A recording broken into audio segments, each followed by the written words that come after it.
My name is Israel. You're on El Soldado Engraving, Ese for short. What's up, Ese? So I was able to do a few things out here in the garage. One, the bigger one, was to rearrange the area that I'm working in right now. It's a little more conducive to uh, getting to the laser, which I have an Ultra F2 by X Tool. And if you want to use my code, you get 90% off of any item on X Tool. I'm kidding. I don't have it like that. I paid full price for this Joker. No ads, no promos, or anything right now. And hopefully I stay that way. That's my intent.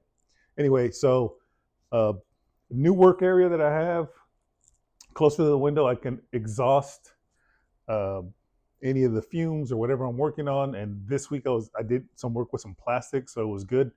I just exhausted right out of the window, right next to the neighbor.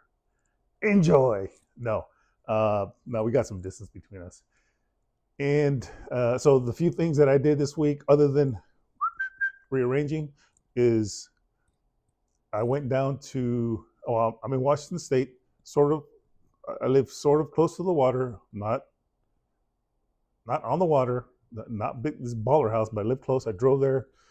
I was able to pick some stones. I was trying to get some really smooth, like those skipping stones, but I only found a few. It wasn't the ideal position. I did see a seal there, one of those seals, and it was good. It was unexpected. It was early in the morning, so I grabbed some stones to work on, to do the embossing on, and on that note, the embossing went with the stone. So I the first iteration I did, I used the diode side of the laser. It didn't turn out that good. Spent like 45 minutes, an hour, but I switched to the MOPA, so that was much better. The detail was pretty good. However, I believe because the stone or the rock was rather on the small size, that the detail didn't come out that well, and maybe the rock that I chose wasn't as good either. I was just trying to be frugal, go out there and just pick a rock, and so but anyway, it came out okay, right? The MOPA IR did an extremely way better job, and also the suckers get hot, right? I went ran for the kill just because I'm like that, right? Look, you see that? That's why I just went in there. That sucker was hot, and so caution, don't pick it up, even though it's got a sticker on there that says things might be hot. It tells you on your screen, right when it gets done, it could be hot. I don't listen to that.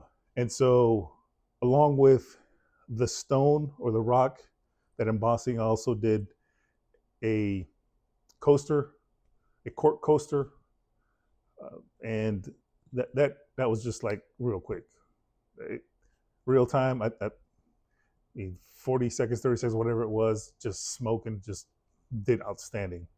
And that was like one shot, one kill. I kind of just eyeballed the test, and I've been trying to use the material when I go in the creative space, and some of those things are just not on there, just because it's I have a new account, and so I haven't built up my material list. And the third thing I did, so I did stone, I did the cork coaster, and then I did a polymer magazine for AR-15. And so again, I did it 2 iterations. One, I used the diode, and it more like scored into the plastic rather than getting it a good engraving. So then I switched to the MOPA IR, and it noticeably better, the fiber side versus the diode, and I did Skeletor and He-Man, but I'll show you Skeletor. I'm a Gen Xer, and so a lot of the cartoons in the early '80s, Transformers, G.I. Joe, He-Man. So that's That's kind of the cartoons that I grew up with. However, I just wanted to just put that it's for me, wasn't for somebody, a customer or friend or anybody. So leads me to my next thing. So if you are going to get a laser engraver, for me, it's just like a hobby. You know, I saved up for it. Um, I've been eyeing a better laser engraver for a while, and just really ask yourself what's the purpose if I do get this laser engraver? What, you know, is it a small business? Is it a hobby? For me right now, it's just a hobby. And as I'm gonna start giving things out at where I work. I'm a fairly new employee where I work.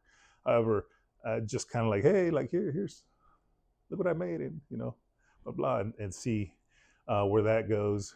Um, and so, really, if you're out there trying on the fence of whether should I get one, I mean, there are a lot of money. So just ask those grown up questions. Just take the emotions out of it and just focus on the facts. Like, why am I getting one? Do I need one? What am I going to do with one? Is it, what's my customer base? If you're going to go a small business, I mean, one thing I love about it is the versatility of this laser, the dual laser.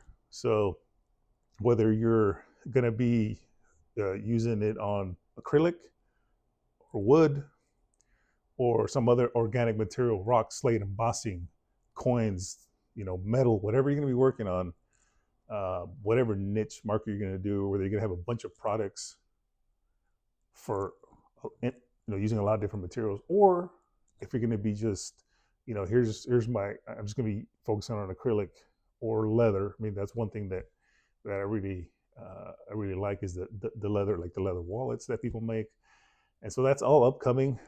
I am going to buckle down on the next coming weeks on just getting my practice on and just uh, doing these projects and just sharing with you and getting more into the settings of the things.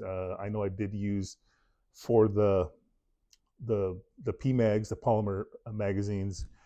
I used 100 power on the fiber side and 2,000 speed, and it that definitely, that material I could not find on the creative space. So I just kind of like, hey, let me just try it out, right? One pass.